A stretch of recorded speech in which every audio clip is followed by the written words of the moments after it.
So the question is, what do you do when you've got a friend and you attempt to turn it into maybe a relationship or take it more serious, and then something goes wrong? Do you want to give me some more information about that? So recently I went to Colorado, and I saw a friend of mine that I had known for 20 years. We've been friends forever. But we didn't really hang out that much, right? We were friends in high school, and we started talking on Facebook. And so I went back to Colorado to see her and just hang out, be friends, rekindle my friendship, right? And we had a blast, just such a good time. Nice. And the first night we went out, we went not karaoke, but like a piano bar, and we went to a nice dinner and just laughed the whole night. And then like a week later, we went to Las Vegas and we played all weekend together. And I started really liking her, right? Sorry. It's okay, I understand. So, I told her I wanted to date, and she said she didn't want to.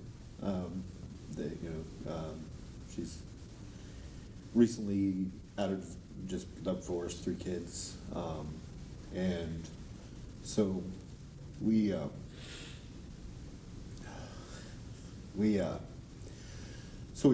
didn't talk for a couple days after that, and I was a little, like, it's hard for me to be friends with someone if I want to date them, and they don't want to date me.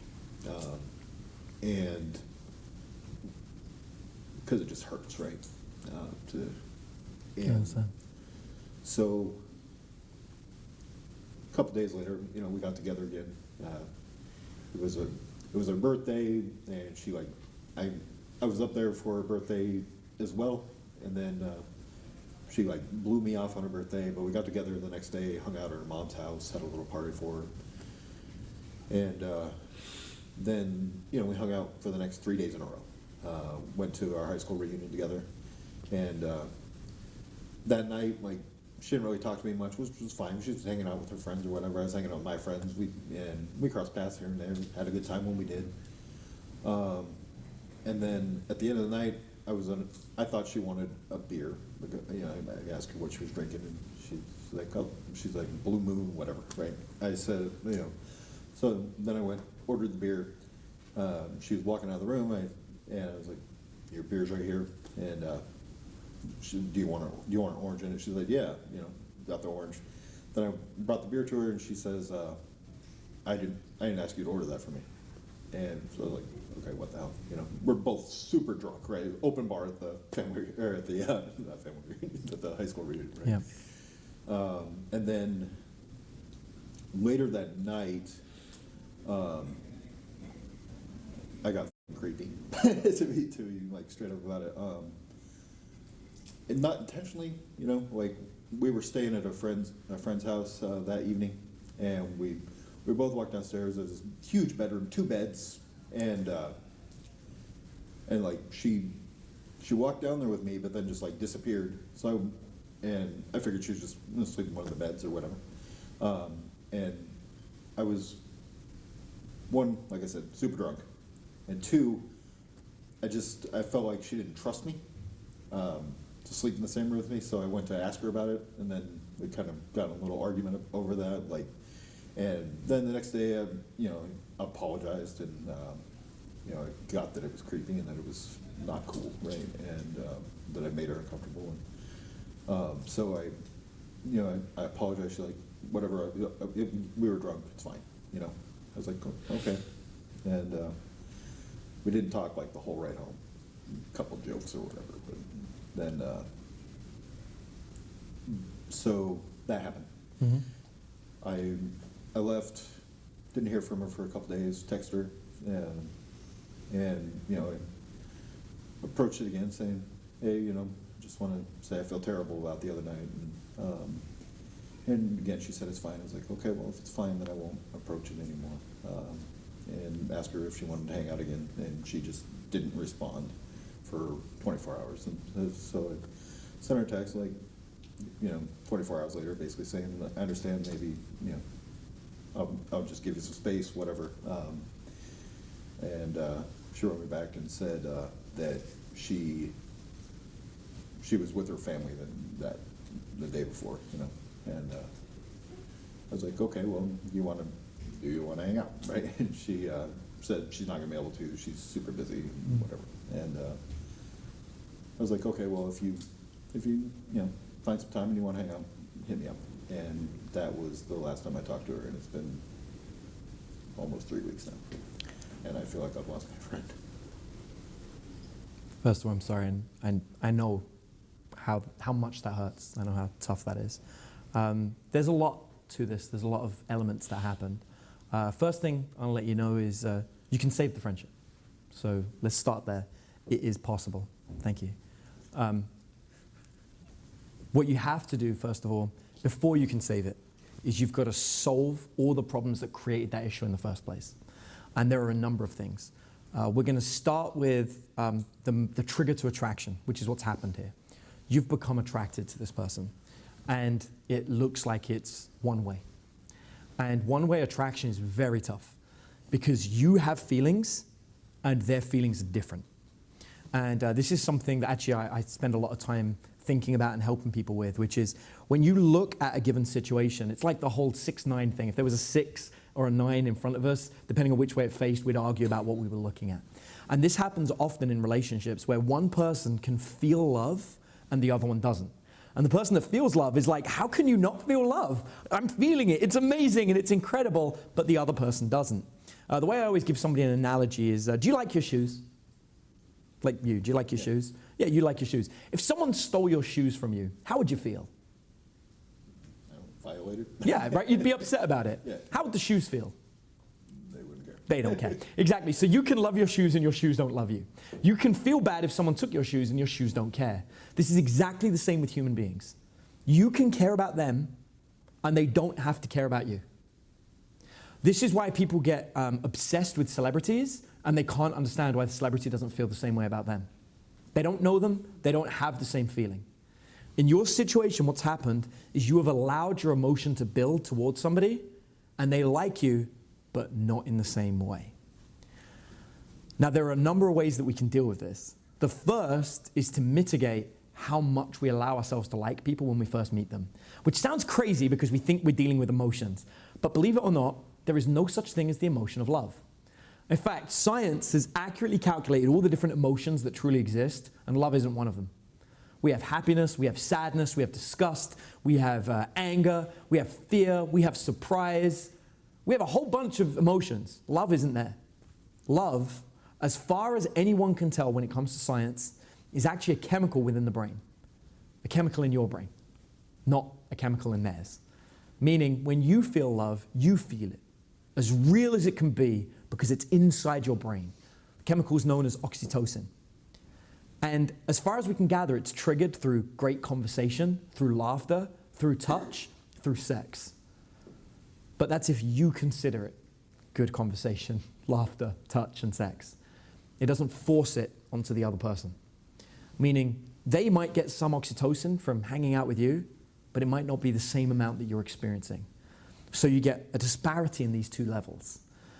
In the same way, if we imagine two people meet each other on a Saturday and they set up a date for the following Friday, so they've got almost an entire week to go, and one of them goes away and tells all their friends how amazing this person is, and they're so excited for the Friday date, and they tell their mom how great it's going to be, and they're really excited, and the other one just goes to work and doesn't really think about them. And then they turn up on the Friday, and one of them's like, hey, oh my gosh, it's so good to see you, I'm really excited. And the other one's like, huh, what? Whoa, there, slow down. We have a disconnect. And this is sadly a very common thing in relationships, new budding relationships, where one person is the chaser and the other one is the chasee. The way that we handle this is, like I said, first, we can reduce the amount we put into the other person. My own research, working with thousands of students around the world for over 10 years at this point, 12, 13 years, working with students, we've found that one of the big things that makes the biggest difference is your investment. The more you work hard to make a relationship happen, the more you feel it. But it doesn't impact them. It only impacts you. So the key is to make sure that you're never putting in more effort than the other person. Is looking at things like, are you buying things? Are you the one that's reaching out to do the meetups? Are you the one that's putting the effort in? If it's not being reciprocated the other side, then this is a pretty good sign this is just a friendship and this isn't anything deeper than that. And as much as that hurts, by you not putting in the effort into chase, you'll find that you'll be less hurt in the future, that the whole thing will be a lot more manageable. Another thing that you can do is you can start by stating your intentions earlier.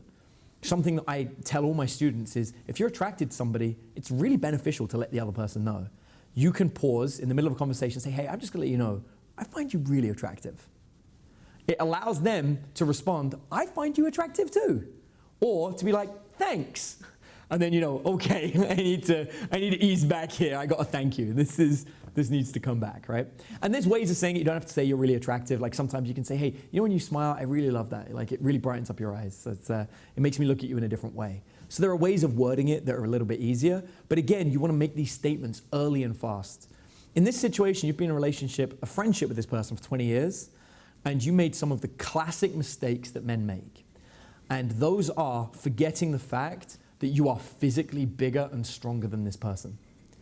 And anything you do that makes them feel uncomfortable will trigger a fear response. A very natural, very real fear response. And aggressively saying to somebody, you don't have anything to fear, is actually very scary. Because you're demanding that they aren't scared of you, which is scary.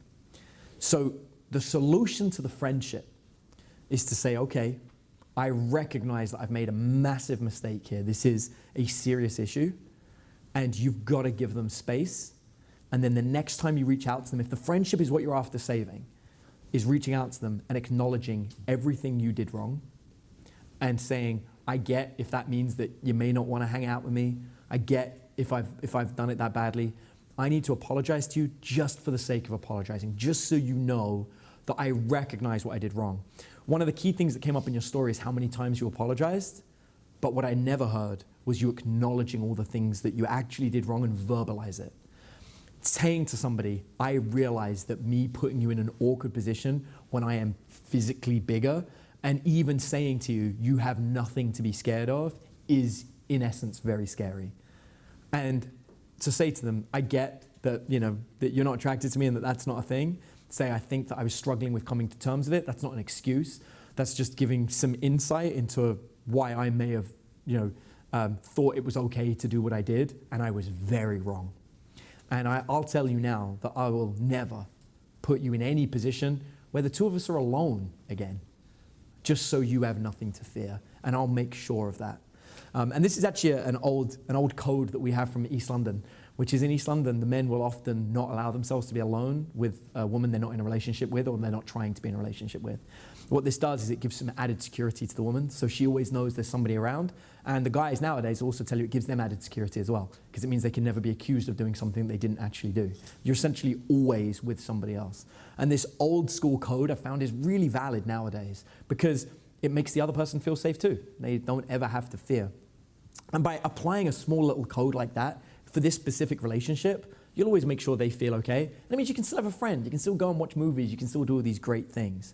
And that can save the friendship by making sure that, like you did in the first scenario, or in the second scenario that you explained, hang out with them in a public place with other people. It'll make them feel secure, and it can build up some trust. And just don't put them in an environment where they would ever be worried about you, because there are other people around. Build up the friendship, let the friendship be what it was supposed to be, and leave it at that. And then what you need to do is you need to focus on actually finding someone for you, putting less energy into a friendship and more energy into finding those real relationships, because that's what's going to be the biggest impact in your life. Thanks, man.